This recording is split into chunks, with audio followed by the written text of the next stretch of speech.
رحیم بخش نے سکینہ کے مرنے کے بعد جس عورت سے شادی کی تھی اس کا نام رابعہ تھا۔ رابعہ کے ساتھ جب رحیم بخش نے شادی کی تھی وہ اپنے ساتھ ایک 8 سال کی بیٹی بھی لے کر کے آئی تھی جو کہ اس کے پہلے شوہر سے تھی۔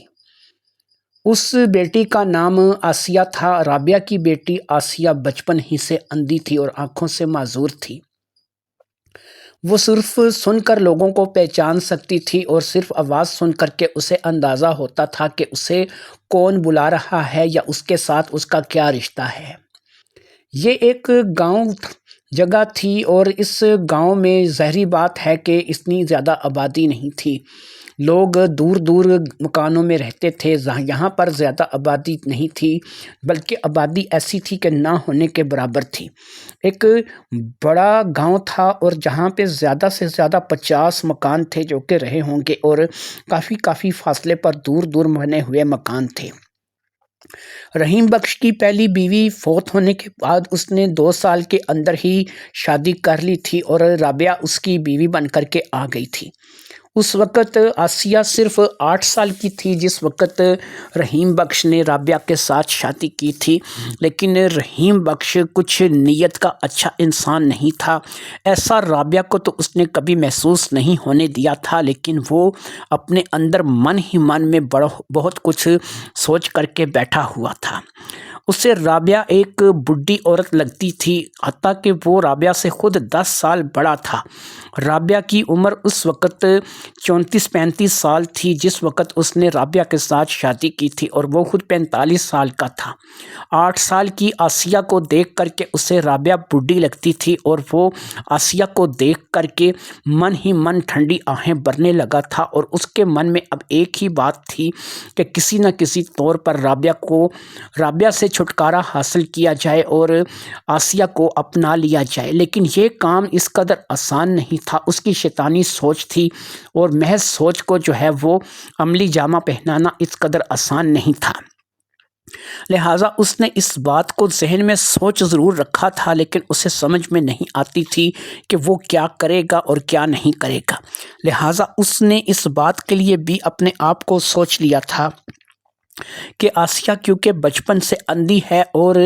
ظاہری بات ہے کہ یہ بات بھی اس وقت اس کے حق میں جا رہی تھی، لیکن رابعہ اس کی سب سے بڑی رکاوٹ تھی اور رابعہ کو وہ کسی بھی طور پر اپنے راستے سے ہٹا نہیں سکتا تھا۔ اگر رابعہ کے اوپر ذرا سے بھی اس کے عزائم ظاہر ہو جاتے اور رابعہ اس بات کی بھنک بھی لگ جاتی کہ وہ اس کی بیٹی کے چکر میں ہے اور اسے ٹھکانے لگانے کے بارے میں سوچ رہا ہے، تو ظاہری بات ہے کہ رابعہ اپنی بیٹی کو لے کر کے ہمیشہ کے لیے چلی جاتی اور رحیم بخش جو ہے وہ اندھیرے میں ٹکرے مارنے کے علاوہ کچھ بھی نہیں کر سکتا تھا۔ رحیم بخش کی رابعہ سے کوئی اولاد نہیں ہوئی تھی اور اسی طریقے سے آسیہ تھی کہ جو وقت کے ساتھ ساتھ بڑی ہوتی چلی جا رہی تھی۔ وہ جیسے جیسے اپنی عمر کا کوئی سال کراس کرتی تھی اس کی نکھار، اس کی چمک دمک میں مزید اضافہ ہوتا چلا جا رہا تھا اور اب رحیم بخش سے صبر نہیں ہو رہا تھا۔ لہٰذا رحیم بخش نے دن رات سوچ کر منصوبے بنانے شروع کر دیے کہ کوئی ایسا حل کہ جس سے سانپ بھی مر جائے اور لاٹھی بھی نہ ٹوٹے، لیکن اسے ہر بات میں کوئی نہ کوئی رسک نظر آتا تھا۔ کہیں نہ کہیں وہ ایسا محسوس کرتا تھا کہ اگر وہ کوئی ایسا قدم اٹھائے گا تو وہ پھنس جائے گا۔ لہٰذا اس کی ترکیبیں تھیں کہ وہ ہر جگہ ناکام ہوتی ہوئی اسے دکھائی دے رہی تھیں اور رابعہ اس کے لیے سب سے بڑا کانٹا ثابت ہو رہی تھی۔ لہٰذا اب وہ دن رات ایک ہی سوچنے لگا کہ میں رابعہ سے جان کیسے چھڑاؤں، کیونکہ رابعہ سے جان چھڑا کر ہی وہ آسیہ تک پہنچ سکتا تھا۔ آسیہ اپنی عمر کے ایک سال کو گزارتی چلی جا رہی تھی اور بات یہاں تک پہنچ گئی کہ وہ اس وقت 14 سال کی ہو گئی۔ رابعہ سے شادی کو 6 سال گزر چکے تھے اور رابعہ 14 سال کی ہو گئی تھی۔ 14 سال کی رابعہ گاؤں میں پلی بڑی، دودھ لسی پی کر کے جوان ہوئی لڑکی 14 سال کی عمر میں 18-19 سال کی لگنے لگی تھی اور اب وہ ایک اندھی ہونے کے ساتھ ساتھ ظاہری بات ہے کہ اور بھی زیادہ جو ہے وہ رحیم بخش کے قریب ہو چکی تھی، کیونکہ رحیم بخش کی سوچوں میں اب اس کے لیے وہ سب کچھ تھی اور رابعہ اس کے لیے اب ایک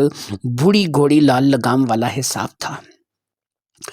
اتنے سالوں میں اس نے ایک چیز سوچ لی تھی کہ اس نے رابعہ کا کیا بندوبست کرنا ہے، لہٰذا اب جب کہ بچی جوان ہو رہی تھی اور رابعہ جو ہے وہ اس کی جو ہے اب شامت جو ہے وہ عنقریب تھی، جو کہ اب ظاہری بات ہے کہ رحیم بخش نے اس کے بارے میں کچھ سوچ لیا تھا۔ یہ سوچنا جو ہے رحیم بخش کے لیے اپنی طرف سے مفید تھا، اور اس نے اپنی طرف سے مکمل طور پر اس بات کا فیصلہ کر لیا تھا کہ وہ اس کو یعنی کہ رابعہ کو اپنے راستے سے کسی نہ کسی طریقے سے ہٹا دے گا۔ لیکن ظاہری بات ہے کہ یہ اس کے اپنے بس میں نہیں تھا۔ موت تو وہ ہے کہ جو قدرت کی طرف سے آتی ہے، لیکن کچھ ایسی چیزیں ضرور تھیں کہ جن کو استعمال کر کے بھی وہ اس کو موت کی طرف دھکیل سکتا تھا۔ رابعہ اگرچہ ایک مضبوط خاتون تھی اور گاؤں کی پلی بڑی خاتون تھی، لیکن ایک بیماری ایسی تھی کہ جو اسے تھی، اور وہ اس کی ہارٹ کی پرابلم تھی۔ کبھی کبھی اس کے دل میں درد اٹھتا تھا، اور اس بات کا رحیم بخش کو بڑے اچھے طریقے سے پتہ تھا۔ رحیم بخش اس کے لیے جو دوائی لاتا تھا وہ وہاں کے گاؤں کے ہی دواخانے سے لاتا تھا، اور ہر بار اس دوائی کی ہدایت میں یہ بات لکھی ہوتی تھی کہ اس دوائی کی ایک خاص مقدار ہی جو مریضہ کے لیے ہے وہ صحیح ہے، اگر اس مقدار سے زیادہ دی جائے تو اس کے دل کے لیے بجائے فائدے کے نقصان دہ بھی ہو سکتی ہے۔ لہٰذا رحیم بخش بار بار اس ہدایت کو غور سے پڑھتا تھا، کیونکہ وہ زیادہ نہیں تو 10 کلاس تک تو پڑھا ہوا تھا، اور یہی پڑھائی آج اس کے اس سفلی عزائم میں شاید اس کے کام آنے والی تھی۔ لہٰذا اس نے اس بات کو سوچ لیا تھا کہ وہ اپنی اس پڑھائی سے فائدہ حاصل کرے گا۔ اس نے وہ جو دوائی جس مقدار میں ڈاکٹر نے لکھی ہوئی تھی یا جس مقدار میں اسے ہدایت کی جاتی تھی کہ وہ دینی ہے، وہ ہمیشہ اس سے تھوڑی مقدار زیادہ رکھ کے دیتا تھا۔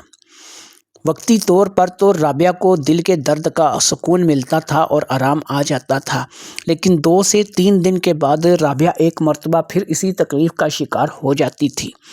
اس کو پھر وہاں اسی دوائی کی ڈوز دی جاتی تھی، اور پھر اس دوائی کو کھانے کے بعد وہ اپنے آپ کو وقتی طور پر صحیح سمجھنے لگتی تھی۔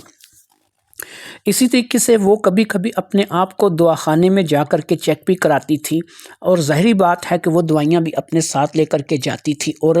وہاں پر وہ دوائی بھی بتاتی تھی۔ ڈاکٹر تو یہی کہتا تھا کہ جی بی بی بالکل آپ کے لیے اسی دوائی کو تجویز کیا گیا ہے، یہی دوائی ہے جو کہ آپ کو دی گئی ہے، تو یہ آپ کے لیے ایک بہترین دوائی ہے، بس یہ ہے کہ اس کی ایک مقدار ہے، اس مقدار کے مطابق آپ اسے استعمال کرتی چلی جائیے۔ اتنی باتیں ہوتی تھیں، لیکن ظاہری بات ہے کہ جب وہ ڈاکٹر کو بتاتی تھی کہ وہ اتنی دوائی لیتی ہے تو ڈاکٹر بس اسے اتنا ہی کہتا تھا کہ بی بی یہ مقدار تمہارے لیے زیادہ ہے، اس کو تھوڑا کم کرو، تم اس کو تھوڑا کم لیا کرو۔ لیکن پھر جب اس کا شوہر اسے دوائی دیتا تھا تو وہی مقدار رکھ کے دیتا تھا، جو کہ ظاہری بات ہے کہ اس کے لیے خطرناک تھی۔ اس بات کو وہ رفتہ رفتہ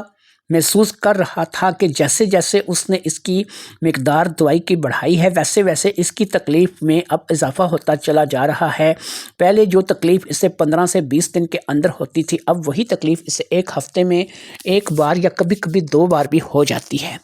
اس بات کو رحیم بخش اپنے لیے خوش آئند سمجھ رہا تھا۔ خود تو وہ ایک لمبا چوڑا اچھا خاصا ذمہ دار آدمی تھا، اور اپنے آپ کو محنت میں جٹے رکھتا تھا، جس کی وجہ سے ابھی بھی وہ ایک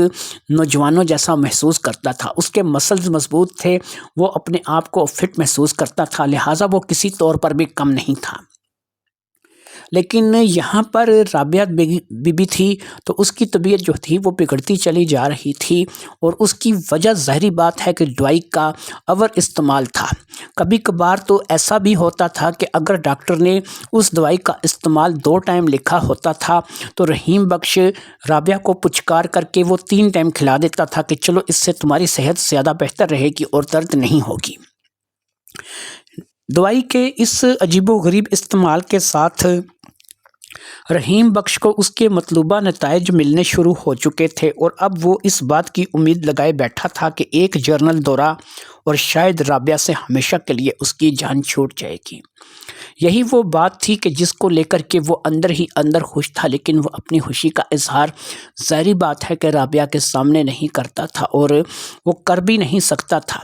ادھر رابعہ کو بھی اس بات کی خبر نہیں تھی، بے خبری کی موت ہی وہ بیچاری ماری جا رہی تھی۔ اسے بس ایک بات کی فکر ضرور تھی کہ اگر اسے کچھ ہو گیا، جیسے کہ وہ دل کی مریضہ ہے، تو ایسے میں اس کی بیٹی آسیہ کا کیا بنے گا۔ آسیہ ایک اندھی لڑکی تھی اور اس وقت بچی نہیں رہی تھی، بلکہ 14-15 سال کی ایک نوجوان لڑکی ہو چکی تھی۔ اسے اپنے شوہر کے عزائم کا بالکل پتہ نہیں تھا، کیونکہ آج تک رحیم بخش نے اپنے آپ کو بہت سنبھال کے رکھا تھا اور کبھی بھی اس کے سامنے کسی ایسی بات کا مظاہرہ نہیں کیا تھا جس سے اس کے عزائم کھل کر کے سامنے آ سکیں۔ وہ آسیہ کو اپنی بیٹی ہی کی طرح سمجھتا تھا، اسے بالکل اپنی بیٹی کی طرح ٹریٹ کرتا تھا اور اس کے ہاؤ بھاؤ، اس کے چلنے پھرنے، اس کے اٹھنے بیٹھنے سے بھی یہی محسوس ہوتا تھا کہ وہ اسے اپنی بیٹی ہی سمجھتا ہے۔ لہٰذا رابعہ اس کی چال کو سمجھنے میں بالکل ناکام تھی، اور وہ تھا کہ وہ اپنی چال آہستہ آہستہ چلے جا رہا تھا۔ شاید اسے کوئی جلدی نہیں تھی، اس نے اتنا صبر کیا تھا تو چند ماہ یا چند سال اور سہی، جب تک رابعہ زندہ تھی وہ اس بات کو جھیلنے کے لیے تیار تھا، اور جب رابعہ نہیں رہتی تو تب بھی اس نے کیا کرنا تھا، اس نے اگلا پلان بھی سوچ رکھا تھا۔ ظاہری بات ہے کہ ایک باپ ہونے کے ناطے وہ اپنی بیٹی کے اوپر ہاتھ نہیں رکھ سکتا تھا، لہٰذا اس نے اس کے لیے بھی ایک حل سوچ رکھا تھا جو کہ اس نے بہت پہلے ہی سوچ لیا تھا۔ اس تمام بات کو اس نے اپنے ذہن میں ہی بنا رکھا تھا، لیکن ظاہری سی بات ہے کہ اب پتہ نہیں ہوتا کہ کب کون کیسے کیا ہو جائے گا۔ اس نے اس بات کا بس اپنے اندر ایک مضبوط پختہ ارادہ کر لیا تھا کہ رابعہ کے بس دنیا سے جانے کی دیر ہے، اس کے بعد وہ اپنی منمانی کرنے لگے گا اور اپنی منمانی پہ اتر آئے گا۔ لہٰذا اس نے اس بات کی پوری سوچ بنا لی تھی کہ اس نے پہلے کیا کرنا ہے، بعد کیا کرنا ہے۔ ادھر رابعہ کی طبیعت بھی دن بدن بگڑتی چلی جا رہی تھی اور ہارٹ کا مسئلہ کچھ زیادہ ہی ہوتے چلا جا رہا تھا۔ اس کی بے احتیاطیاں اور دوائی صحیح طریقے سے نہ استعمال کرنا اس کے گلے پڑنے لگا تھا، اور اب واقعی وہ بیمار رہنے لگی تھی۔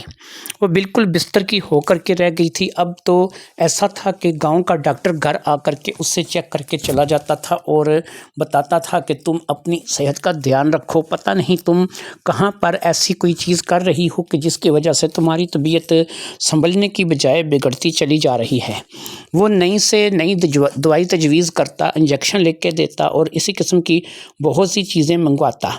رحیم بخش کچھ بھی نہیں کرتا تھا، بس اس دوائی کی ڈوز میں یا تو اضافہ کر دیتا تھا یا کمی کر دیتا تھا۔ بس اس بات کا رحیم بخش کو فائدہ ہوتا چلا جا رہا تھا، اور رابعہ تھی کہ وہ ٹھیک ہونے کا نام نہیں لے رہی تھی۔ اس کی بیماری بڑھتی چلی جا رہی تھی۔ اب ایسا تھا کہ رابعہ کو شاید اس بات کا یقین ہو گیا تھا کہ وہ نہیں بچ سکے گی۔ ایک روز اس نے آسیہ کو اپنے پاس بلایا اور اس سے کہا کہ دیکھو بیٹی، میری طبیعت جس طریقے سے خراب رہتی ہے اس کے چلتے شاید ہو سکتا ہے کہ میں زیادہ عرصہ تمہارے پاس نہ رہوں۔ مجھے کبھی بھی قدرت کی طرف سے بلاوا آ سکتا ہے اور میں اللہ کے پاس جا سکتی ہوں، لیکن بیٹا ایسا ہے کہ میرے مرنے کے بعد تم نے ایک کام کرنا ہے۔ تم نے اپنے باپ کا پورے طریقے سے ساتھ دینا ہے۔ اگرچہ تم اندھی ہو، لیکن تم اپنے باپ کی ہر بات کو ماننا، اسے اپنا سوتیلا باپ کبھی بھی نہ سمجھنا اور اسے اپنے سگے باپ کی طرح ماننا۔ اس نے کبھی تمہیں سوتیلی نہیں سمجھا ہے۔ جب سے تم آئی ہو اس نے تمہاری ہر خواہش کو پورا کیا ہے۔ میں جتنا دیکھ اور سمجھ پائی ہوں اس میں نے ایک چیز محسوس کی ہے کہ وہ تم سے بے حد محبت کرتا ہے، لیکن کھل کر کے بیان نہیں کرتا کہ شاید اسے اس بات کا ڈر ہے کہ زمانے والے پتہ نہیں کیا سے کیا بنا دیں گے۔ وہ اس بات کو لے کر کے شاید ڈرتا ہے، اسی لیے وہ تم سے کھل کر کے اظہار نہیں کرتا، لیکن تم اس بات کو ذہن میں رکھنا کہ وہ تمہارا باپ ہے اور تم نے میرے بعد اس کی ہر بات ماننی ہے۔ اس بات کے کچھ عرصے بعد ہی رابعہ دنیا سے چلی گئی، اور رابعہ کے مرنے کے بعد ظاہری بات ہے کہ اب اس گھر میں، جو کہ گاؤں کے ایک بالکل ہی الگ حصے میں تھا، صرف 2 باپ اور بیٹی ہی رہ گئے تھے۔ ایک سوتیلا باپ تھا اور ایک اس کی اندھی بیٹی تھی۔ ظاہری بات ہے کہ ایک اندھی بیٹی اور اپنے باپ کے ساتھ اگر یہاں پر رہ رہی تھی تو یہ بات لوگوں کو کوئی اعتراض کی باعث نہیں تھی، کیونکہ لوگ جانتے تھے کہ دونوں باپ بیٹی ہیں۔ اگرچہ ان کے درمیان سوتیلا رشتہ ہے، لیکن کبھی بھی لوگوں نے اس بات کو محسوس نہیں کیا تھا۔ گاؤں کے لوگوں کو پتا تھا کہ یہ 8 سال کی تھی کہ جب اپنی ماں کے ساتھ بیاہ کر کے آئی تھی، اس وقت سے لے کے اب تک رحیم بخش نے کبھی اسے سوتیلی سمجھا ہی نہیں اور اس کا مکمل طور پر دھیان رکھا ہے۔ رحیم بخش اپنے من کی بات اپنے اندر رکھتا تھا، اسی لیے آج تک بچا ہوا تھا۔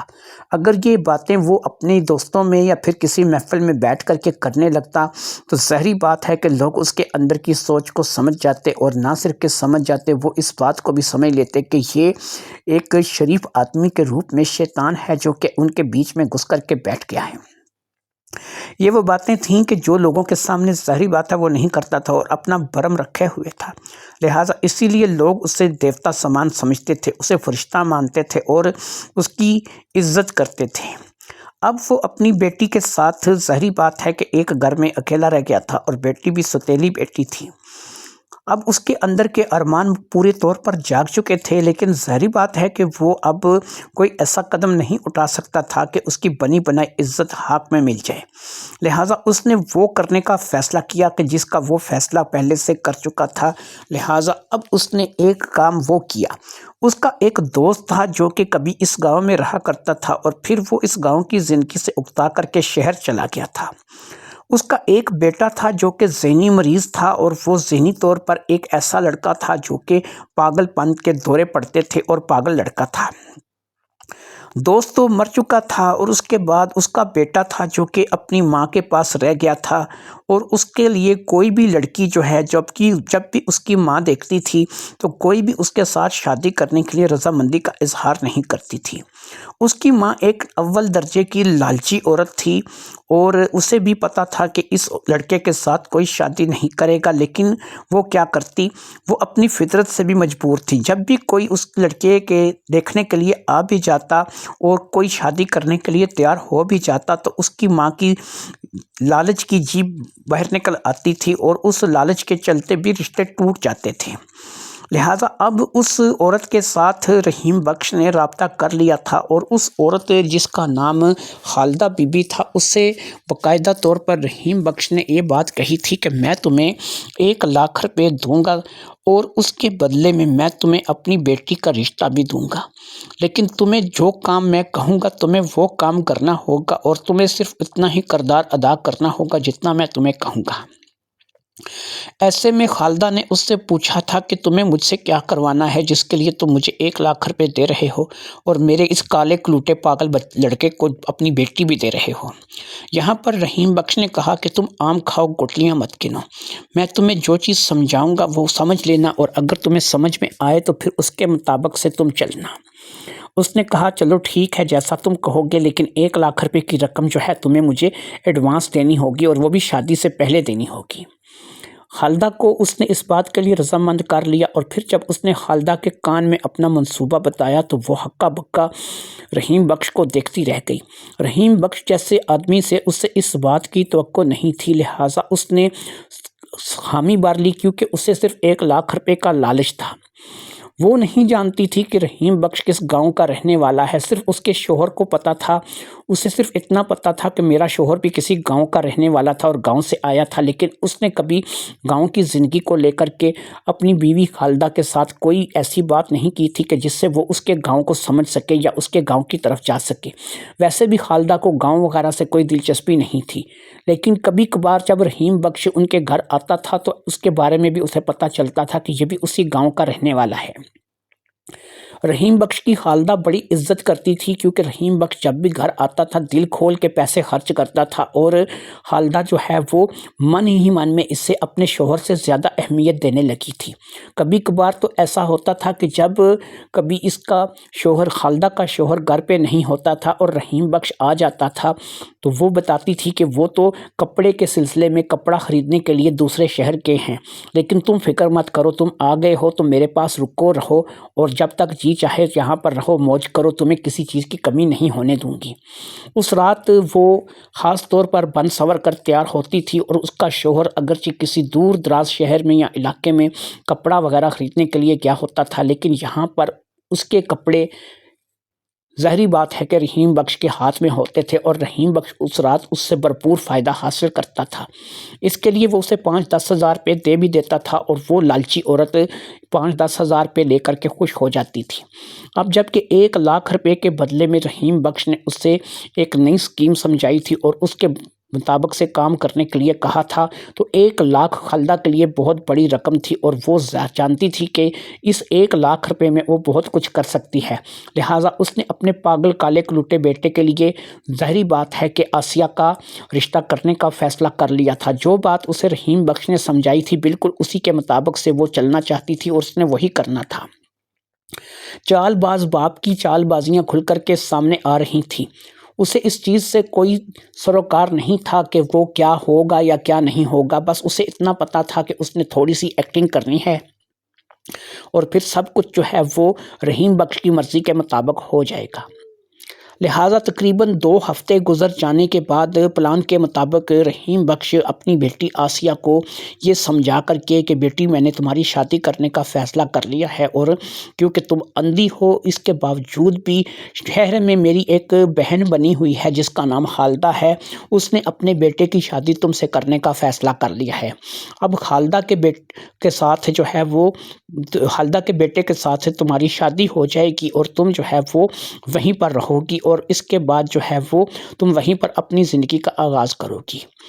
جیسا کہ ماں نے مرتے ہوئے کہا تھا کہ تم نے اپنے باپ کی کسی بات کو رد نہیں کرنا، وہ جو بھی تمہارے لیے سوچے گا اچھا ہی سوچے گا، اس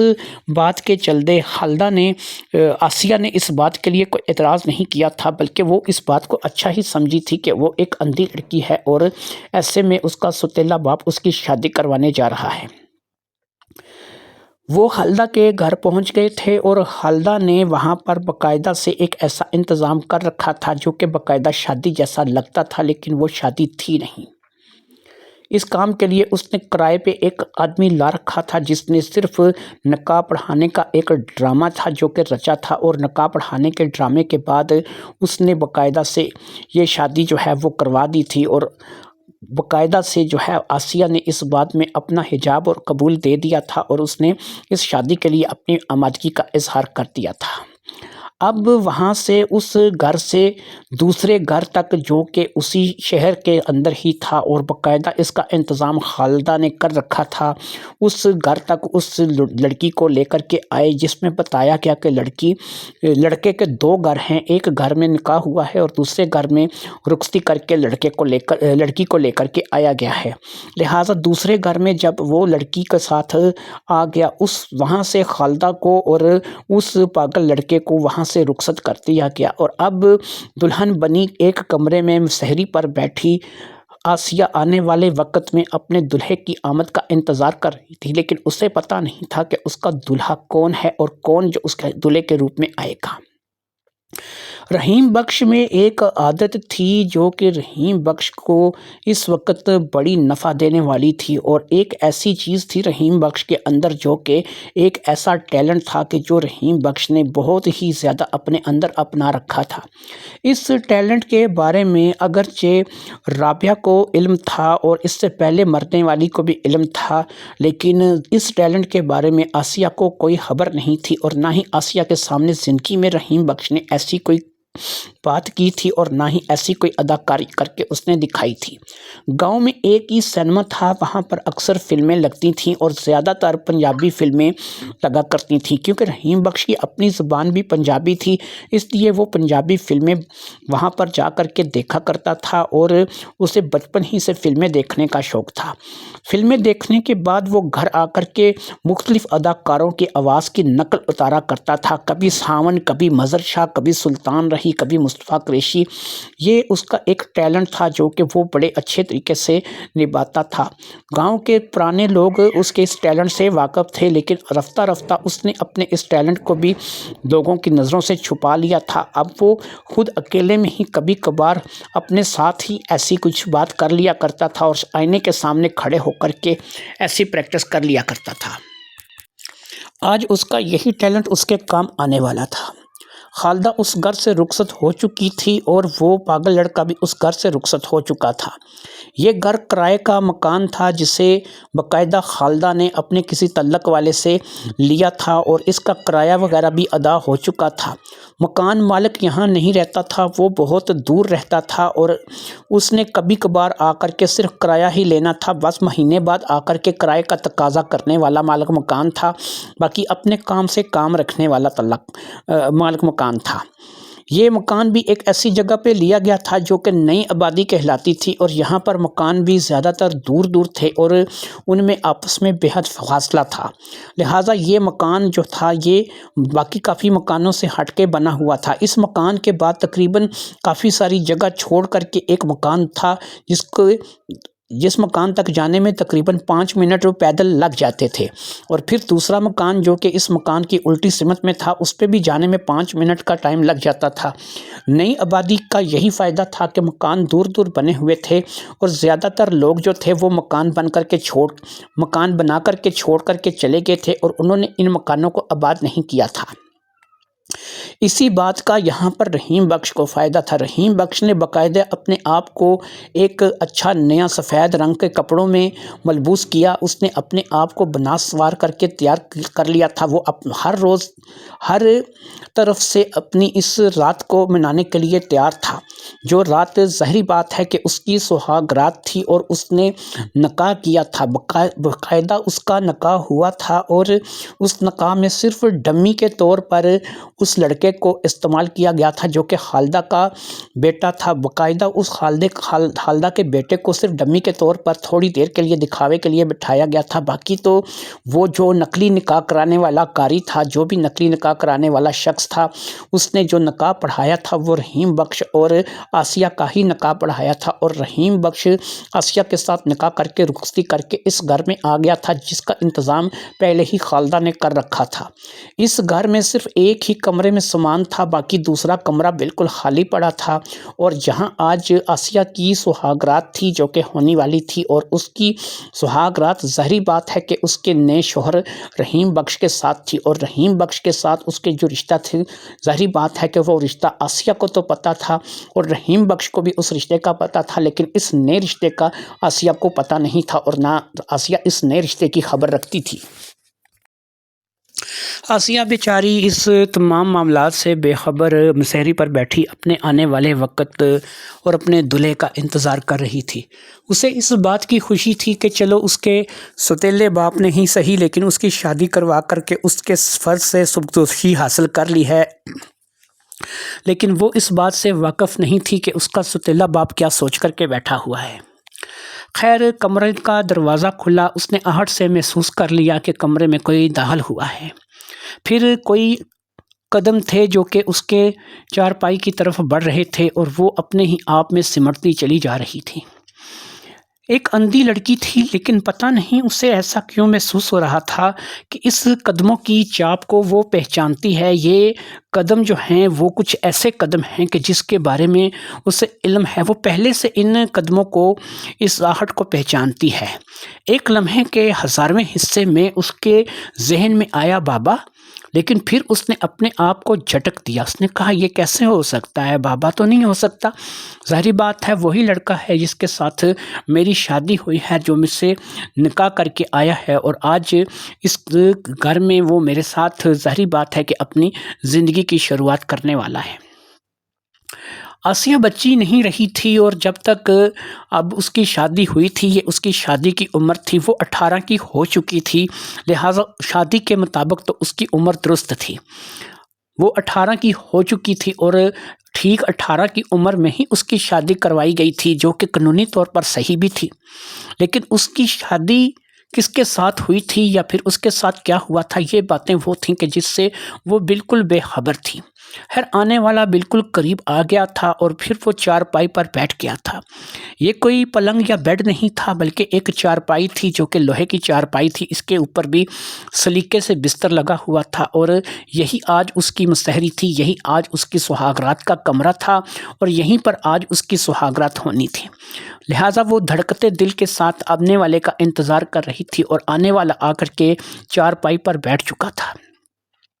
پھر اس کے گھونگھٹ کو الٹ دیا گیا اور چاند جو تھا وہ بادلوں سے باہر آ گیا تھا، بادلوں سے چاند باہر تھا، اور اسے دیکھ کر کے رحیم بخش کی تو نیت کچھ زیادہ ہی للچا رہی تھی۔ رحیم بخش جب بھی اسے دیکھ رہا تھا، رحیم بخش کے اندر تو طوفان اٹھ رہا تھا، ایک وبال سا تھا جو کہ رحیم بخش کے اندر اٹھتا چلا جا رہا تھا۔ خیر ابھی بہت رات باقی تھی، ابھی بہت وقت باقی تھا، اور جو کچھ بھی کرنا تھا اطمینان سے کرنا تھا، کیونکہ 10 سال انتظار کیا تھا۔ 8 سال کی یہ لڑکی آئی تھی اور اب یہ لڑکی 18 سال کی ہو چکی تھی۔ 10 سال اس رات کا انتظار رحیم بخش نے کیا تھا، اور 10 سال بعد یہ رات اس کی امنگوں اور مرادوں سے بھری رات اس کے پاس آئی تھی، اور اب وہ اس رات کو ایسے ہی ضائع نہیں کرنا چاہتا تھا۔ لہٰذا اس نے تمام رسوم کے مطابق سے منہ دکھائی دی، اور تمام جو الفاظ تعریف وغیرہ میں ادا کر سکتا تھا وہ کیے۔ بالکل وہ یہی باور کرا رہا تھا کہ ایک نئی دلہن ہے جو کہ بیاہ کر کے آئی ہے۔ اس نے اپنی آواز کا لہجہ ٹیمپو بدل لیا تھا، اس نے اپنی آواز کو باقاعدہ طور پر ایک ایکٹر کی آواز میں تبدیل کر لیا تھا، اور ظاہری بات ہے کہ آسیہ نے نہ تو کبھی اس ایکٹر کی کوئی فلم دیکھی تھی اور نہ ہی کبھی اس ایکٹر کے بارے میں کچھ سنا تھا۔ وہ اس ایکٹر کے آواز اور لب و لہجے کی نقل کرتے ہوئے ہی اس سے مخاطب تھا، اور یہ لہجہ، یہ آواز، یہ آسیہ کے لیے بالکل نیا تھا۔ پھر وہی ہوا کہ چراغوں میں روشنی نہ رہی اور دونوں ہی اسی کمرے میں بغل گیر ہو کر کے سو گئے، اور پھر وہ رات ان کی زندگی کی ایک شاندار رات بن گئی۔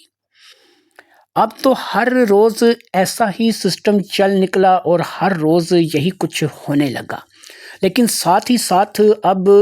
رحیم بخش کو اس بات کی بھی فکر تھی کہ اگر وہ زمینوں پر نہیں جائے گا، وہ محنت نہیں کرے گا، وہ اپنی فصل پر دھیان نہیں دے گا تو اس کو اچھا خاصا نقصان اٹھانا پڑے گا۔ اب وہ اس لڑکی کو بھی یہاں چھوڑ کر کے نہیں جا سکتا تھا، اور ایک اندھی لڑکی ظاہری بات ہے کہ کہاں رہے گی۔ خالدہ پر اسے ایک ٹکے کا بھروسہ نہیں تھا، لہٰذا اب اس نے ایک سکیم سوچی، اور اس سکیم کے تحت اس نے ایک روز آسیہ کو کہا کہ بھئی ایسا ہے کہ میں ایک کمپنی میں ملازمت کرتا ہوں اور مجھے مہینے میں بس 3 سے 4 دن ہی چھٹی ملتی ہے، تو کیوں نہ میں ایک کام کروں کہ تمہیں تمہارے والد کے گھر چھوڑ دوں، تم اپنے والد کے گھر اپنے والد کے پاس ہی رہو، اور جب مجھے چھٹی ملا کرے گی میں مہینے بعد 3-4 دن کے لیے 5 دن کے لیے وہاں چکر لگا لیا کروں گا۔ اس بات کا تمہارے والد کو بھی میں نے شادی سے پہلے بتایا تھا، اس لیے انہیں بھی اعتراض نہیں ہونا چاہیے، اور نہ ہی ان کو اعتراض اس وقت تھا۔ لہٰذا میں تم سے یہ وعدہ کرتا ہوں کہ میں جب بھی مجھے موقع ملا کرے گا میں وہاں پر آ جایا کروں گا، کوشش تو کیا کروں گا کہ میں اس مہینے کی جو 3-4 چھٹیاں ملتی ہیں ان کے علاوہ بھی تمہارے پاس چکر لگا لیا کروں اور تمہارے پاس ہو کر کے چلا جایا کروں۔ آسیہ کیا کہہ سکتی تھی، اسے بس یہ تھا کہ اس کا شوہر اس کے پاس رہے، لیکن ظاہری بات ہے کہ کام کاج بھی کرنا تھا، لہٰذا اس نے آمادگی کا اظہار کر دیا، اور اسی طریقے سے اس کا شوہر اسے لے کر کے اپنے گاؤں والے گھر میں آ گیا۔ یہاں پر آ کر کے اس نے بڑی ہی عجیب و غریب سچویشن کریٹ کی، اس نے ڈبل رول ادا کیا۔ ایک طرف وہ لڑکی کا باپ بن کر کے اس بات کے لیے نخرے دکھا رہا تھا کہ وہ اس کی بیٹی کو وہاں چھوڑ کر کے جا رہا ہے، یہ اچھا نہیں کر رہا، اور دوسری طرف وہ داماد بن کر کے اپنے سسر کی منت ترلا کر رہا تھا کہ نہیں مجھے جو ہے وہ جانا ہوگا، کام بھی تو لازمی ہے، میں مہینے میں 5-4 دن جو ہے وہ یہاں پر آ جایا کروں گا، اس کے علاوہ بھی جب مجھے موقع ملا کرے گا میں آپ لوگوں کے پاس چکر لگا لیا کروں گا۔ وہ چھوڑ کر چلا گیا، اور آسیہ جو ہے وہ بیچاری روتی دھوتی وہیں پر رہ گئی۔ ظاہری بات ہے کہ وہ روک نہیں سکتی تھی، جا نہیں سکتی تھی۔ رحیم بخش اس بات کو اچھی طریقے سے جانتا تھا، لیکن رحیم بخش نے اسے تسلی دی کہ بہت جلد وہ ایسا انتظام کرے گا کہ اس کا شوہر بھی یہیں آ کر کے رہنے لگے۔ اب آسیہ نے کہا کہ کیسے؟ اس نے کہا کہ وہ کوئی ایسا انتظام کرے گا کہ یہی جو زمینوں پہ حل وہ چلاتا ہے یہی اس کا شوہر بھی آ کر کے ان کے ساتھ ہی مل کر کے کام کرنے لگے، اور اس کے بعد جو ہے وہ ظاہری بات ہے کہ وہ بھی ادھر رہے گا تو وہ آسیہ کے پاس رہے گا اور رحیم بخش کے پاس بھی رہے گا۔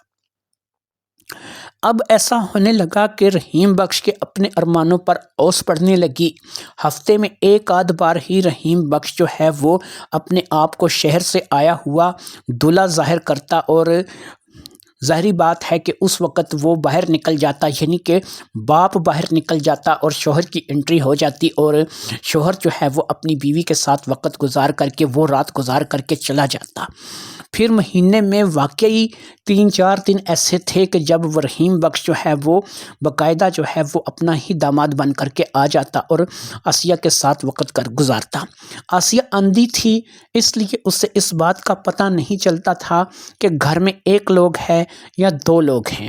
لیکن وہ اس بات کو محسوس کرتی تھی کہ کبھی کبھی اسے ایسا لگتا تھا کہ جیسے گھر میں ایک ہی بندہ ہے جو کہ ڈبل رول ادا کر رہا ہے۔ یہ اس کی چھٹی حس تھی جو کہ اسے خبردار کر رہی تھی، لیکن ہر بار وہ اس بات کو سوچتی ضرور تھی، لیکن اپنے آپ کو جھٹک دیتی تھی کہ ایسا نہیں ہو سکتا، یہ بالکل جو ہے یہ ایک انوکھی بات ہے اور اس بات کو وہ کسی بھی طور پر قبول نہیں کر سکتی۔ کیا ایک باپ اپنی بیٹی کے ساتھ، چاہے وہ بیٹی ستیلی ہی ہو، ایسا کھیل کھیل سکتا ہے؟ کیا وہ اپنی بیٹی کے ساتھ ایسا کر سکتا ہے؟ لیکن کہتے ہیں نا کہ اندھا ہو یا پھر کسی قسم کی انسان میں کوئی کمی ہو، لیکن کوئی نہ کوئی رگ اس کے اندر زیادہ ہوتی ہے۔ ایک روز جب اس نے باقاعدہ یہ ڈرامہ رچا رکھا تھا کہ اس کا داماد بھی آیا ہوا ہے اور وہ خود بھی گھر میں موجود ہے، ایک کمرہ علیحدہ بہو اور اپنی بیٹی اور داماد کو دیا گیا تھا، جہاں پر ظاہری بات ہے کہ رحیم بخش ہی داماد بن کر کے اپنی بیٹی کے ساتھ اس کمرے میں سو رہا تھا۔ آدھی رات کا وقت تھا، اسے اندازہ تھا کہ اس کا شوہر جو کہ اس کے بغل میں سویا ہوا ہے وہ گہری نیند میں ہے۔ وہ اٹھی تھی کیونکہ اسے اس گھر کی ایک ایک چیز کا، ایک ایک جگہ کا علم تھا، اسے پتا تھا کہ کون کون سی چیز کہاں کہاں پر رکھی ہے، کون کون سی چیز کہاں کہاں موجود ہے۔ لہٰذا اب وہ اٹھی تھی اور اٹھ کر کے اس نے اپنے آپ کو آہستہ آہستہ اس طرف دھکیلنا شروع کیا کہ جو دوسرے کمرے کا دروازہ تھا اور جو اس کے باپ کے کمرے کی طرف نکلتا تھا۔ لہٰذا وہ اندھی اپنے آپ کو سنبھالتے سنبھالتے، اس کے لیے اندھیرا اور روشنی ایک برابر تھی، کیونکہ وہ ظاہری بات ہے کہ ایک اندھی لڑکی تھی، بس وہ اپنے اندازے سے اس گھر میں گھومتی پھرتی تھی۔ وہ آج اپنے اس شک کو دور کرنے کے لیے اٹھی تھی۔ اسے پتا تھا کہ اس کا شوہر بے خبر سو رہا ہے اور وہ اب صبح ہی اٹھے گا۔ ظاہری بات ہے کہ وہ بہت دیر سے سویا تھا اور اس وقت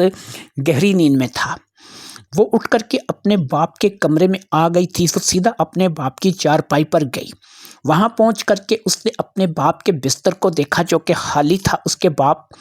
کا باپ بستر پر موجود نہیں تھا۔ اس نے اچھے طریقے سے اس بستر کو جائزہ لیا جو کہ اس کے مطابق سے بالکل پلین تھا، اس کے اوپر کسی کے سونے کی سلوٹیں نہیں تھیں۔ اس کو ایسا لگا کہ یہاں پر کوئی لیٹا ہی نہیں، کوئی سویا ہی نہیں۔ اسے ایک لمحے کے لیے احساس ہوا کہ اسے ایک دم سے کچھ فیصلہ نہیں کرنا چاہیے، ہو سکتا ہے اس کا وہم ہو اور اس کا وہم جو ہے وہ اس کے لیے نقصان کا باعث بھی ہو سکتا ہے۔ وہ اٹھ کر کے گئی اور پھر اس نے باہر صحن کا رخ کیا۔ صحن کی طرف آ کر کے وہ اب واش روم کی طرف بڑھ رہی تھی۔ اس نے واش روم کا آ کر کے دروازہ دیکھا جو کہ کھلا ہوا تھا۔ اس کا مطلب ہے کہ کوئی بھی شخص واش روم کے اندر بھی موجود نہیں تھا۔ اس کا باپ چارپائی پر موجود نہیں تھا، اس کا باپ واش روم میں بھی موجود نہیں تھا، صحن میں بھی اس نے ہر جگہ دیکھ لی لیکن اس کا باپ موجود نہیں تھا۔ وہ پھر واپس اپنے باپ والے کمرے میں آئی اور اس کمرے سے گزر کر کے وہ اس کمرے میں آ گئی جہاں پر اس کا شوہر سو رہا تھا۔ وہ اپنے شوہر کے پاس آ کر آرام سے بغل میں لیٹ گئی۔ اب وہ سوچ رہی تھی، دیکھ نہیں سکتی تھی لیکن سمجھ سکتی تھی۔ اب وہ سوچ رہی تھی کہ یہ کھیل ہے جو کہ اس کے ساتھ باقاعدہ کھیلا جا رہا ہے، لیکن اس کھیل کو اب وہ کیسے جو ہے وہ پکڑ سکتی ہے۔ اس کی چھٹی حص اسے دھوکہ نہیں دے سکتی۔ جو کچھ بھی ہو رہا ہے وہ ظاہری بات ہے کہ ہو رہا ہے، لیکن وہ کیا کرے، کیسے کرے، اب اس کی سمجھ میں نہیں آ رہا تھا۔ وہ اپنے باپ کے ہاتھوں ہی مار کھا چکی تھی، ایک بڑی شکست تھی جو کہ اس کے باپ نے اسے دی تھی، لیکن وہ اپنے باپ کے ساتھ ظاہری بات ہے کہ بیوی اور میاں والا کھیل نہیں کھیل سکتی تھی۔ وہ اپنے باپ کو کبھی بھی اپنا شوہر تسلیم نہیں کر سکتی تھی، لیکن وہ اپنے اپنے باپ کی اس اصلیت کو جاننے کے باوجود بھی خاموش تھی، کیونکہ وہ سوچ رہی تھی کہ وہ کرے تو کیا کرے، ایک اندھی لڑکی کیا کر سکتی ہے۔ اس بات کو سوچ کر کے اس نے اب ایک فیصلہ کر لیا تھا کہ وہ اس کھیل کو ختم کر دے گی، اس ڈرامے کا ڈی اینڈ کر دے گی اور اس بات کی تہہ تک پہنچے گی۔ ابھی وہ اپنے باپ کو یا پھر اپنے شوہر کو محسوس نہیں ہونے دینا چاہتی تھی کہ وہ جان چکی ہے کہ اصل میں کیا ہو رہا ہے۔ اس نے ابھی اس ڈبل رول کو چلنے دیا، لہٰذا اب وہ اس ڈبل رول کو ختم کرنا چاہتی تھی۔ وہ کوئی بے غیرت لڑکی نہیں تھی، اس نے اپنا آپ ایک اپنے شوہر کے حوالے کیا تھا، لیکن اسے اندازہ نہیں تھا کہ اس کا شوہر ہی اس کا باپ نکلے گا۔ اسے آواز میں تبدیلی لگتی تھی، اگرچہ اس کا باپ اور لہجے میں یا اور طریقے سے بات کرتا تھا اور اس کا شوہر اور لہجے میں یا اور طریقے سے بات کرتا تھا، لیکن قدموں کی چاپ بالکل ایک جیسی تھی۔ وہ کافی عرصے سے اس چاپ کو سنتی آئی تھی، اس نے اپنی ماں کے ہوتے ہوئے بھی اس چاپ کو ہزاروں بار محسوس کیا تھا۔ وہ جب ہوش سنبھال رہی تھی، اس کی عمر تھوڑی زیادہ ہو رہی تھی، وہ 14-15 کی عمر میں آ چکی تھی۔ اس کا باپ جب کبھی بھی اس کی ماں کی ضرورت محسوس کرتا تھا تو اسے تب بھی رات کے پہر میں کسی پہر میں ایسی قدموں کی چاپ سنائی دیتی تھی جو کہ اس کی ماں کی چارپائی کی طرف بڑھتی تھی اور وہ اپنے بستر میں دبک جاتی تھی، کیونکہ اب وہ ان معاملات کو سمجھنے لگی تھی کہ ایک شوہر اپنی بیوی کے پاس کیا ہے جو کہ کچھ غلط نہیں ہے اور بالکل درست ہے، وہ اپنی بیوی کے پاس جا سکتا ہے، لہٰذا اس نے اپنے آپ کو سویا ہوا ظاہر کرنا ہوتا تھا۔ یہ بتاتی تھی کہ میں سوئی ہوئی ہوں، میں گہری نیند میں ہوں، تو وہ اپنی جگہ پر دبک جاتی تھی، لیکن اس قدموں کی چاپ کو وہ بڑے اچھے طریقے سے پہچانتی تھی۔ جس روز بھی آدھی رات میں اسے ان قدموں کی چاپ سنائی دیتی تھی، وہ سمجھتی تھی کہ اس کا باپ اس کی ماں کے پاس کیا ہے جو کہ اس کا حق ہے، اس لیے وہ خاموش ہو جاتی تھی۔ یہی وہ سوچ تھی، یہی وہ چاپ تھی جو کہ اس کے من میں پچھلے 10 سال سے بیٹھ چکی تھی۔ وہ ان قدموں کی چاپ کو کیسے بھول سکتی تھی؟ اس روز بھی اسے شک ہوا تھا جس روز وہ دلہن بنی بیٹھی تھی کہ یہ آنے والے قدم اس کے بابا کے ہیں، اس کا باپ ہے، لیکن اس نے اس بات کو اس وقت ذہن سے جھٹک دیا تھا کیونکہ اسے اس بات کی امید نہیں تھی کہ اس کا باپ اس کے ساتھ ایسا کھیل کھیلے گا۔ پھر رفتہ رفتہ جو کچھ بھی اس کے ساتھ ہوا تھا اس سے وہ اس بات کو کافی حد تک سمجھنے لگی تھی کہ اس کا باپ ہی ڈبل رول ادا کر رہا ہے۔ آج آدھی رات میں اٹھ کر کے اس نے اس بات کو چیک کر لیا تھا کہ اس کا باپ بستر پر موجود نہیں ہے، نہ ہی وہ واش روم میں ہے، نہ ہی صحن میں ہے، تو آدھی رات کو وہ اٹھ کر کھیتوں پر بھی نہیں جا سکتا۔ اس کا مطلب ہے کہ جو اس کا شوہر بن کر اس کے بغل میں لپٹا پڑا سو رہا ہے وہی اس کا باپ ہے اور وہی اس کا شوہر بھی ہے، یعنی وہ اس کا باپ ہی اس کا شوہر ہے اور وہ ایک ڈبل رول ادا کر رہا ہے۔ ظاہری بات ہے کہ اس رول سے اب پردہ اٹھانا لازمی ہو گیا تھا۔ وہ سوچ رہی تھی کہ ایک اندھی لڑکی کیا کر سکتی ہے اور وہ کس طریقے سے اس چیز کو جو ہے وہ پکڑ سکتی ہے، لہٰذا اس نے سوچ لیا تھا کہ اب وہ کیا کرے گی اور کیا نہیں کرے گی، اور سوچ کر کے وہ مطمئن ہو گئی اور آخرکار اسے بھی نیند آ گئی اور وہ سو گئی۔ اگلی صبح حسب معمول اس کا شوہر تو شہر کام پہ نکل گیا، جبکہ بابا ذمہ داری کے لیے نکل گیا جو کہ وہ کام کرتا تھا۔ اس بات کو وہ اچھے طریقے سے جان چکی تھی کہ نہ تو اس کا شوہر شہر کے لیے گیا ہے، صرف اس کا بابا ہے جو کہ اس کا شوہر بھی ہے، وہ ذمہ داری کے کام کے لیے گیا ہے۔ اس نے اس چیز کا اندازہ تھا کہ اس کا باپ اب رات سے پہلے نہیں آئے گا اور اسے یہ سارا دن اپنے گھر میں اکیلے گزارنا تھا۔ کھانا بنانا اس کے بس کا نہیں تھا، اس کے لیے سالن وغیرہ بنا دیا جاتا تھا اور روٹیاں تندور سے لگ کر کے آ جاتی تھی۔ آٹا وہ گون لیتی تھی اور آٹا گون کر کے روٹیاں تندور سے لگ کے آ جاتی تھیں۔ روٹیاں کیونکہ پڑی ہوتی تھیں اور ان کو خراب نہیں ہونے دیا جاتا تھا، باقاعدہ ان کو سنبھال کر کے رکھا جاتا تھا، اس لیے جب تک اس کا باپ نہیں آتا تھا صبح کا ناشتہ تو ظاہری بات ہے سب کے ساتھ ہو جاتا تھا۔ دوپہر کی روٹی تھی تو ظاہری بات ہے کہ وہ جو بھی روٹی پڑی ہوتی تھی اسی میں سے سالن لگا کر کے روٹی کھا لیتی تھی، اور اس کی طرح رات میں جب باپ آتا تھا تو پھر وہ نیا سالن بنا کر کے یا پھر گرم کر کے پرانا سالن ہی دے دیتا تھا اور اس کے ساتھ روٹی کھا کے دونوں لیٹ جاتے تھے۔ اسے پتہ تھا کہ شام تک اس کا باپ واپس نہیں آئے گا، اور جس طرف کھیت تھے وہ ان کھیتوں سے بچ کر کے ایک اور راستہ جانتی تھی جس راستے سے وہ گاؤں تک پہنچ سکتی تھی۔ گاؤں زیادہ دور نہیں تھا، مکان جو تھے وہ زیادہ قریب قریب ہی تھے، لیکن اتنے زیادہ بھی قریب نہیں تھے۔ بس ایسا گاؤں تھا کہ جس میں 50 بھر مکان تھے جو کہ تھوڑے تھوڑے فاصلے پر بنے ہوئے تھے۔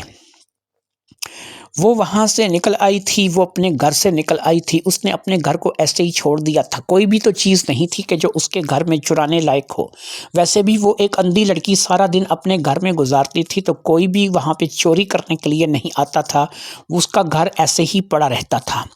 وہ وہاں سے نکل آئی تھی اور اس نے باقاعدہ ایک لاٹھی اپنے ہاتھ میں پکڑ لی تھی۔ اس لاٹھی کو ٹیکتے ہوئے وہ گاؤں کی طرف بڑھ رہی تھی۔ اسے اس راستے کا پتہ تھا، لہٰذا وہ اس راستے سے آگے بڑھتی چلی جا رہی تھی۔ کافی دور چلنے کے بعد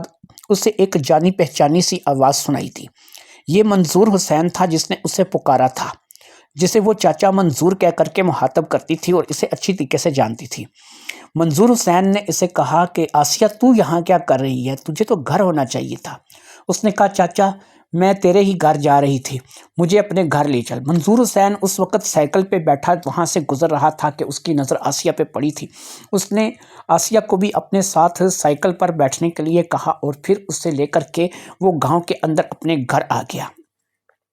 منظور حسین کا گھر جس جگہ گاؤں میں واقع تھا، وہاں اس کے مکان کے ساتھ 4-5 مکان اور بھی بنے ہوئے تھے جو کہ زیادہ فاصلے پر نہیں تھے، جڑواں مکان تھے۔ وہ لوگ بھی منظور حسین کے گھر آتے جاتے رہتے تھے۔ جب انہوں نے آسیہ کو منظور کے ساتھ سائیکل پر آتے ہوئے دیکھا تو وہ لوگ بھی منظور کے پاس آ گئے تھے۔ آسیہ نے ان لوگوں کو بھی اپنے ساتھ اندر آنے کے لیے کہا اور پھر ان کو لے کر کے منظور حسین کے گھر آ گئی۔ یہاں پر آ کر کے اس نے منظور حسین سے کہا کہ کون کون ہے جو کہ یہاں پر بیٹھا ہوا ہے۔ سب لوگوں نے اپنا اپنا تعارف کروایا۔ اس کے بعد آسیہ سے پوچھا خیر ہے تم سب کے بارے میں کیوں پوچھ رہی ہو؟ تم کچھ پریشان سی معلوم ہوتی ہو۔ اب اس نے کہا چاچا منظور میری بات کو غلط مت سمجھنا، تم ایسا کرو کہ سب سے پہلے اگر تمہیں میری بات پہ یقین نہیں ہے تو قرآن لے آؤ۔ سب لوگ کہنے لگے کہ ایسی کون سی بات ہو گئی ہے کہ تمہیں قرآن کی ضرورت پڑ گئی ہے؟ تم جو بھی بات کرو اگر سمجھنے اور سوچنے کے قابل ہوگی تو ہم تم سے سمجھیں گے، اور کیوں ہم تم سے قرآن اٹھائیں گے۔ اب اس نے کہا کہ سارے دروازے کھڑکیاں بند کر دو، جتنے بھی لوگ ہیں میرے پاس بیٹھ جاؤ، میں جو بات کرنے والی ہوں شاید آپ لوگ اس بات کو نہیں مانو گے۔ تمام لوگ وہاں پر دروازے کھڑکیاں بند کر کے آ کے بیٹھ کے وہ ہمتاً گوش آسیہ کے منہ سے نکلنے والے الفاظ سننا چاہتے تھے۔ پھر آسیہ نے جو بھی بات آسیہ نے اب تک سوچی اور سمجھی تھی کہ کیسے جا کر کے آسیہ کا نکاح کروایا، پھر وہاں سے ایک علیحدہ گھر میں چلی گئی۔ اسے لگا کہ بابا کے قدموں کی چاپ ہے۔ پھر وہ بابا جو ہے وہ یہ کہنے لگا کہ اس نے جو کچھ بھی تھا وہ الف سے یہ تک سب کو کہانی سنا دی، سب کو بتا دیا۔ سب لوگ آسیہ کی بات جو کہ ایک اندھی لڑکی تھی ہکا بکا سن رہے تھے۔ آسیہ کو نہ تو ان کے چہرے کے اتار چڑھاؤ نظر آ رہے تھے، نہ ہی آسیہ ان کی باتوں کو سمجھ سکتی تھی۔ ساری بات ختم ہو جانے کے بعد منظور حسین بولا، کہتا ہے میں اتنا تو جانتا ہوں کہ تیرا جو باپ ہے وہ آوازیں بدل سکتا ہے، کیونکہ میرے ساتھ ہی پلا بڑا ہے، ہم دونوں مل کر کے فلمیں دیکھا کرتے تھے۔ تو اس وقت اس کو بڑا شوق تھا، مظہر شاہ، ساون سلطان رئی، ان کی آوازوں کی وہ کاپی کیا کرتا تھا۔ تو شاید ایسا ہے کہ اس نے تجھے بھی کسی آواز کے ساتھ دھوکہ دیا ہے۔ تیری ساری بات کو سن کر میں اس نتیجے پہ پہنچا ہوں کہ تیرے باپ نے تیرے ساتھ بہت بڑا کھیل کھیلا ہے۔ وہ ایک چال باز تھا، وہ بس اس وقت تک انتظار کرتا رہا کہ جب تک رابعہ اس دنیا میں تھی اس نے تمہیں کچھ نہیں کہا، لیکن رابعہ کے جانے کے بعد اس کے پر پرزے نکل آئے اور اس نے تمہارے ساتھ یہ کھیل کھیلا ہے۔ اب میں تمہاری بات کو جھٹلاؤں گا نہیں۔ تم نے یہ جو بات کی ہے نا کہ تمہیں آوازیں مختلف لگتی ہیں لیکن قدموں کی تم آہٹ پہچانتی ہو کہ وہ تمہارے باپ کی ہی ہے، اس سے مجھے بھی اس چیز کا اندازہ ہوتا ہے کہ واقعی کچھ ہو سکتا ہے، لیکن ہم ابھی نہیں کہہ سکتے جب تک کہ ہم اپنی آنکھوں سے نہ دیکھ لیں یا ہمیں اس بات کا پتہ نہ چل جائے۔ اب سوال یہ ہے کہ کیسے پتہ چلے گا، کیسے آنکھوں سے دیکھا جائے گا، اور اس کے لیے ایک ہی طریقہ کار ہے، اور وہ طریقہ کار یہ ہے کہ جس روز تمہارا شوہر شہر سے یہاں پر آئے تم کسی طریقے سے ہمیں اس بات کے لیے اطلاع کرو گی کسی نہ کسی طریقے سے تم اس بات کے لیے اطلاع کرو گی۔ ظاہری بات ہے تم ایک اندھی لڑکی ہو، تمہیں موبائل فون استعمال کرنا نہیں آتا، لیکن کوئی نہ کوئی ایسا راستہ ضرور ڈھونڈو کہ جس میں جب تمہارا شوہر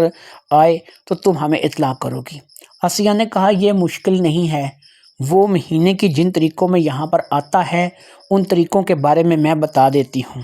پھر یہ ہے کہ جب وہ یہاں پر آئے گا تو آپ لوگوں میں سے کوئی اس روز دوپہر کو گھر کا چکر لگا لینا۔ دوپہر کو جب تم گھر کا چکر لگاؤ گے، ظاہری بات ہے کہ میرا باپ وہ کام کے سلسلے میں کھیتوں پر گیا ہوگا، اور جب میرا باپ گیا ہوگا تو میرا شوہر بھی ظاہری بات ہے گھر نہیں ہوگا۔ اس روز دوپہر میں اکیلی ہی ہوں گی، اور پھر کوئی نہ کوئی ایسا راستہ نکالیں گے کہ جس سے میرے باپ کا بانڈا پھوٹ جائے، یا پھر تم لوگ جو ہے اس بات کی تہہ تک پہنچ جاؤ۔ بہت سی عورتیں تو اس بات پر تیار تھیں کہ ابھی جا کر کے اس کو پکڑ لیتی ہیں اور اس کو مار مار کے سب کچھ اگلوا لیتی ہیں، لیکن منظور حسین نے کہا نہیں، بغیر ثبوت کے ہم اتنی بڑی کارروائی نہیں کر سکتے، لہٰذا جب تک ہمارے ہاتھ کوئی ثبوت نہیں لگے اس وقت تک ہم ایسا نہیں کر سکتے۔ جو اس بچی نے طریقے بتائی ہیں ان طریقوں میں ہم دوپہر کے ٹائم پہ اس کے پاس جائیں گے، اور اس کو باقاعدہ طور پر ہم لوگ کوئی ایسا راستہ اختیار کریں گے کہ جس سے ہمیں اس کی رحیم بخش کی اصلیت کھل جائے۔ لہٰذا ایسا ہی قرار پایا، اور پھر جب اس لڑکی نے یعنی آسیہ نے جو طریقے بتائی تھی ان طریقوں کے مطابق ایک روز رضیہ منظور حسین کی پڑوسن تھی، اور کافی تیز تراز عورت تھی، اور وہ ایسی عورت تھی کہ جو مردوں کے بھی ہتھے پڑ جاتی تھی اور مردوں کو بھی پچھاڑ کے رکھ دیتی تھی۔ وہ باقاعدہ ایک پہلوان کی بیٹی تھی، لہٰذا وہ دونوں ہی دوپہر کے وقت رحیم بخش کے گھر پہنچ گئے۔ رحیم بخش بھی گھر پہ نہیں تھا، اور ظاہری بات ہے کہ اس کا نام نہاد داماد بھی گھر پر موجود نہیں تھا۔ دونوں جا کر کے آسیہ سے ملے تو آسیہ نے انہیں ایک بڑی الماری جو کہ کپڑوں کی الماری تھی اس میں چھپا دیا۔ وہ کپڑوں کی الماری میں بالکل سیدھے کھڑے ہو گئے، لیکن تھوڑا تھوڑا الماری سے وہ باہر دیکھ رہے تھے۔ یہ اس کمرے میں الماری تھی کہ جس کمرے میں آسیہ اپنے شوہر کے ساتھ رہتی تھی۔ پھر ایسا ہی ہوا، رات ہونے میں زیادہ ٹائم نہیں تھا، اور پھر ایسا ہی ہوا کہ رات میں رحیم بخش واپس آیا تو اس نے باقاعدہ آ کر کے ڈبل رول ادا کرنا شروع کر دیا۔ وہ کبھی تو اس کا شوہر بن جاتا اور کبھی جو ہے وہ رحیم بخش بن جاتا۔ پھر رحیم بخش نے کہا کہ اچھا بھی میں تو تھوڑی دیر کے لیے ذرا گھر سے باہر جا رہا ہوں، تم لوگ جو ہے تھوڑا سا وقت اپنے اکیلا گزارنا چاہو، کیونکہ لڑکے نے کل صبح چلے جانا ہے اور اس نے کام کی جو ہے وہ بڑا پریشر ہے، تو اس لیے جو ہے وہ تم تھوڑا سا وقت اکیلے گزار لو۔ یہ کہہ کر کے اس نے اپنے آپ کو تھوڑی دیر تک باہر لے جایا، اور پھر وہ دوسرے ہی قدموں سے چلتا ہوا کمرے کے اندر داخل ہو گیا۔ آسیہ کو پتہ چل چکا تھا کہ اس کے باپ کا ناٹک سٹارٹ ہو چکا ہے، اور اس نے اس کے نام نہاد شوہر کو واپس بھیج دیا ہے، اور خود جو ہے وہ واپس اس کا شوہر نہیں، اس کا باپ باہر چلا گیا ہے اور اس کا شوہر واپس آ گیا ہے۔ کیونکہ شوہر نے صبح چلے جانا تھا، اس لیے آج کی رات انجوائے تو بنتی تھی، اور آج کی رات انجوائے کرنے کے لیے ظاہری بات ہے کہ رحیم بخش بےتاب ہوا جا رہا تھا۔ اب وہ اپنی بیٹی کے بالکل پاس آ گیا، اور پھر اس نے باقاعدہ اس کے شوہر کے لب و لہجے میں اس سے گفتگو شروع کر دی۔ منظور حسین جو کہ الماری میں کھڑا یہ سب دیکھ رہا تھا، وہ من ہی من مسکرا رہا تھا۔ اسے اس ایکٹر کا نام بھی بڑے اچھے طریقے سے پتا تھا، اور اس کی ایکٹنگ بھی وہ اچھی طریقے سے جانتا تھا۔ لہٰذا اب منظور حسین کی کارستانیاں بڑھنے لگیں، اور جب اس نے باقاعدہ اپنی بیٹی کے اوپر ہاتھ رکھ دیا تو ایسے میں دھڑلے کے ساتھ وہ الماری کھلی جس کے پیچھے رضیہ اور منظور حسین چھپے تھے۔ رضیہ اور منظور حسین کو دیکھ کر تو رحیم بخش کے پاؤں کے نیچے سے زمین نکل گئی اور اس کا رنگ اڑ گیا۔ اس سے پہلے کہ وہ صورتحال کو سمجھ پاتا، رضیہ اس کے سر پر پہنچ چکی تھی، اور رضیہ کے پڑنے والا تھپڑ جو تھا اس کی گونج پورے کمرے میں گونج رہی تھی۔ آسیہ اور منظور حسین اور رضیہ اب آمنے سامنے آ چکے تھے، اور باقاعدہ جو تھپڑ رحیم بخش کے پڑا تھا اس کے بعد وہ اٹھنے کے قابل نہیں رہا تھا۔ اس کی ٹانگیں کانپ رہی تھیں، اگرچہ وہ کافی صحت مند تھا، لیکن منظور حسین اور رضیہ بھی پلے بڑے اسی گاؤں کے تھے اور ان کی صحت بھی کسی طریقے سے اس طریقے سے کم نہیں تھی۔ اور پھر سب سے بڑی بات ہے کہ وہ ایک بہت بڑی چوری کرتے ہوئے پکڑا گیا تھا۔ اب منظور حسین نے اپنی جیب سے موبائل نکالا اور موبائل نکال کر کے فون کرنے لگا۔ تھوڑی ہی دیر میں گاؤں کے بہت سے افراد وہاں پر آ کر کے اکٹھے ہو چکے تھے۔ کافی سارے لوگوں نے لاتوں اور گونسوں کے ساتھ رحیم بخش کی اچھی خاصی درگت بنائی اور پھر تھوڑی ہی دیر میں ایک طرف سے پولیس کی جیپ جو ہے وہ آتی ہوئی دکھائی دی۔ پولیس کو اطلاع بھی شاید انہی لوگوں نے کی تھی۔ پولیس جیپ آ چکی تھی اور سب لوگوں نے اپنے اپنے بیان دیے، جبکہ منظور حسین نے اور رضیہ نے بھی اپنا بیان دیا اور اس نے بتایا کہ کس طریقے سے یہ شخص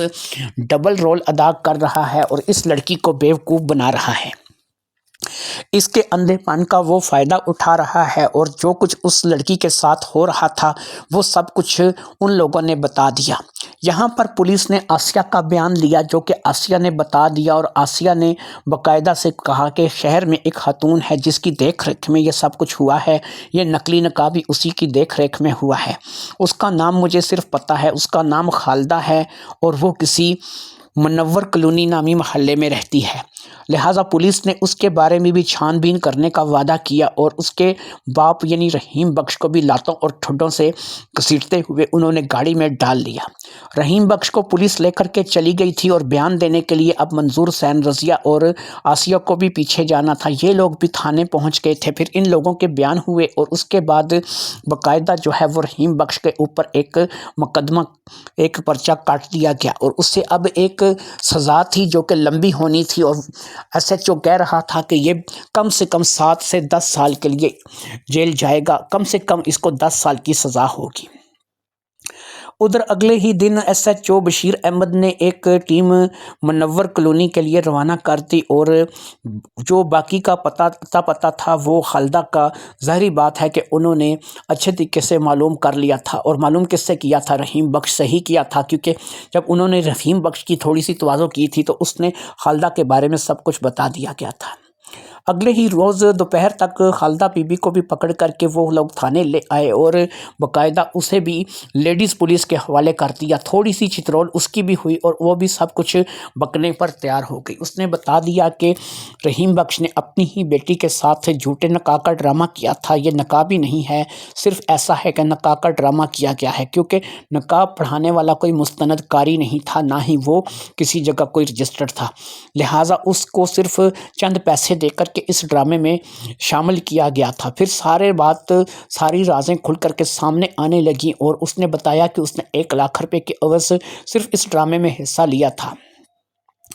اسے بھی باقاعدہ چلان کاٹا گیا اور اس کے بھی باقاعدہ جو ہے وہ اس کے خلاف بھی پرچہ کاٹ دیا گیا۔ اسے کم سزا ہونی تھی لیکن اتنی بھی کم نہیں ہونی تھی، 3-4 سال کی تو اسے بھی لگ جانی تھی۔ اس کا بیٹا جو کہ ذہنی طور پر ایب نارمل تھا، اس کو پولیس نے اپنی تحویل میں لے لیا اور باقاعدہ اسے ایک ایسے ادارے کے سپرد کر دیا گیا جو کہ ایسے لوگوں کی دیکھ بھال کرتا تھا۔ جب تک اس کی ماں سزا بھگت کر کے واپس نہیں آ جاتی وہ اس ادارے میں رہتا، اسے کھانے کو، پہننے کو، پینے کو سب کچھ ملتا، اور اتنا عرصہ جب تک اس کی ماں جیل میں رہتی وہ اپنی ماں کے بغیر وہاں پر رہتا۔ وہ لوگ اس کا علاج کروانے کی کوشش کرتے، شاید وہ ذہنی طور پر ٹھیک بھی ہو جاتا، لہٰذا اس ادارے کے حوالے اسے کر دیا گیا تھا۔ آسیہ اپنے گاؤں بھر کے لوگوں کے ساتھ واپس آ چکی تھی، لیکن اب اس کے لیے سب سے بڑی مصیبت تھی کہ وہ کہاں رہے گی۔ وہ ایک اندھی اکیلی لڑکی کہاں رہ سکتی ہے، اسے کون رکھے گا؟ رضیہ بیگم نے آگے بڑھ کر کے اس کا ہاتھ تھاما تھا۔ رضیہ بیگم کی کوئی اولاد نہیں تھی، لہٰذا رضیہ بیگم نے کہا تھا کہ وہ آسیہ کو اپنی بیٹی بنا کر کے پالے گی اور جب تک وہ زندہ ہے وہ آسیہ کی حفاظت کرے گی۔ جو زمین ظاہری بات ہے رحیم بخش کی تھی اور جہاں پر فصل وغیرہ اگائی جاتی تھی، اس کی ذمہ داری منظور حسین اور گاؤں کے کچھ لوگوں نے لے لی کہ وہاں پر ہم لوگ کام کریں گے اور کام کرنے کے بعد فصل جو بکے گی اس فصل سے ہم لوگ آدھا خود رکھ لیں گے اور آدھا جو ہے وہ رضیہ کو دیں گے تاکہ وہ آسیہ کی صحیح طریقے سے پرورش کر سکے۔ آسیہ بیچاری ان باتوں سے خوش بھی تھی اور بیچاری روتی بھی رہتی تھی کہ اس کے ساتھ جو کچھ ہوا تھا وہ اس کے اپنوں ہی کیا تھا، لیکن وہ اس بات کو لے کر کے خوش تھی کہ اب بہت جلد جو ہے وہ حالات بدلنے والے ہیں۔ وہ ایک ایسی عورت کے گھر میں رہ رہی تھی جو کہ اسے ماں ہی کی طرح محبت کرتی تھی اور ماں ہی کی طرح چاہتی تھی۔ کچھ عرصے بعد اسی گاؤں میں سے ایک لڑکے کے ساتھ باقاعدہ آسیہ کا نکاح کر دیا، جس نے آسیہ کو سب کچھ دیکھتے ہوئے بھی قبول کر لیا۔ اسے آسیہ پر کوئی اعتراض نہیں تھا۔ اب آسیہ کی زمین بھی آسیہ کے حوالے کر دی گئی۔ وہ لڑکا جس کا نام فدا حسین تھا، وہ اب آسیہ کی زمین پر ہل چلانے لگا اور پھر آسیہ کی زمین سے جو بھی اناج آتا اس سے وہ دونوں اپنا اور اپنے معاملات چلانے لگے۔ وہ گھر جس میں وہ رحیم بخش کے ساتھ رہتی تھی اسے وہاں پر ہی واپس بھیج دیا گیا تھا، کیونکہ وہ اس کا اپنا گھر تھا۔ وہ اب اپنے شوہر کے ساتھ، جو کہ واقعی اصل میں اس کا شوہر تھا اور جس کا نام فدا حسین تھا، اسی گھر میں رہتی تھی۔ وہ کھیتوں پہ جاتا تھا، محنت مزدوری کرتا تھا، رات کو تھکا ہارا گھر آتا تھا اور اب وہ بھی اس کے لیے کھانا بناتا تھا۔ روٹیاں وہ کبھی کبھار گاؤں کے تنور سے لگوا کر لے آتا تھا، کبھی وہ گھر آ کر کے خود روٹی بناتا تھا۔ وہ پورے طور پر اس لڑکی کا خیال کرتا تھا جس کی ذمہ داری اس نے رضیہ خالہ کے کہنے پر اٹھائی تھی۔ وہ اسے کسی بات کا احساس نہیں ہونے دینا چاہتا تھا۔ ادھر رحیم بخش اپنی گندی سوچ کو لے کر کے، گندے ارادوں کو لے کر کے جیل چلا گیا تھا اور اب وہ جیل کاٹ رہا تھا، اور اسی طریقے سے خالدہ جو کہ اس کا ساتھ دینے والی تھی وہ بھی جیل جا چکی تھی اور اپنی جیل کاٹ رہی تھی اور اپنے حصے کی سزا بھگت رہی تھی۔ اس کا پاگل بیٹا جو کہ ایک ادارے کے سپرد کر دیا گیا تھا، اب ادارے میں جا کر کے اچھی پرورش، اچھے سنسکار اور اچھی خوراک ملنے کی وجہ سے اور اچھی میڈیکل ٹریٹمنٹ کی وجہ سے بھی اپنی صورتحال میں کافی حد تک بہتر ہو چکا تھا۔ کافی ساری چیزوں کو سوچنے اور سمجھنے لگا تھا اور اپنی پہلی کی ہوئی پر تو اب وہ شرمسار ہوتا تھا کہ میں اپنی زندگی میں کیا کچھ کرتا رہا ہوں۔ شاید یہی سب کی زندگی کے لیے بہتر تھا اور ایسا ہی ہونا چاہیے تھا۔